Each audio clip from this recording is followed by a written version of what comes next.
Bana çok kazan neş bol. 170 koy.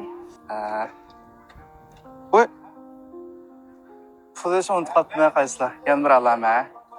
Kardeş toxtanglar. Bu aldığında yapılıpsızlar. Pulonla men төлөвdə elib ketiyorlar. Ya bunda kıysa bulmaydı ha. Aylanlar bulmaydı gayrı yok. Oğlanın gençlikte davamlıq pulonmaydı aylanlar. Hemimiz turmuş için köreş kılbat emez.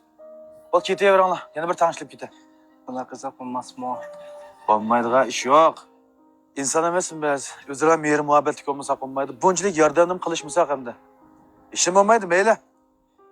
Sizlik kıyğa yaxşılık hem çokum esillip ban qaytıp geledi. Yana yürüyorlar. Makul. Hem tuzluk kıymadım. Makul. Zan eş buladı ha? Ah kazan 170 koy. Sılınki ma güzel kızın çok haltılık ikine. Bek belen sopun mavu. Közlerim altın oydu iken. Özlerim bek beladım ki. Ama 25 koy. Cemi 195 koy.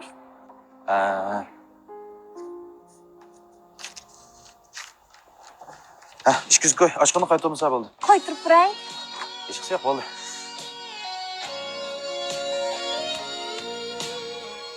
Bu portmalım ne çıkargandı o?